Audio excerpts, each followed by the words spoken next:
Λαβέτο, εσύ που έχεις χαμηλή τεστοστερόνη πρέπει να πάρεις ή ημερήσια δόση ή με την εβδομάδα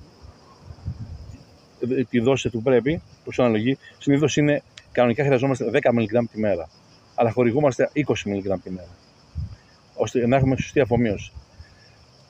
Ώστε να ανεβάσει το επίπεδο της τεστοστερόνης σου εκεί για να ζεις πιο πολλά χρόνια. Γιατί το γύρας είναι αρρώστια. Αυτό πρέπει να καταλάβετε.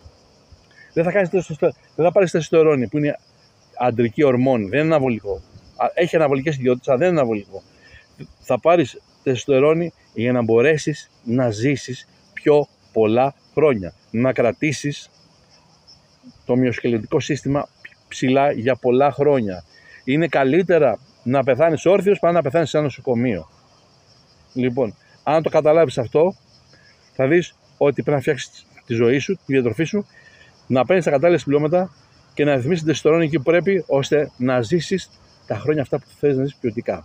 Ποιοτικά και καλά χρόνια. Να είστε καλά, θα τα πούμε στο επόμενο βίντεο. Να αγαπάτε τον εαυτό σας και να γυμνάζεστε. Γεια σας!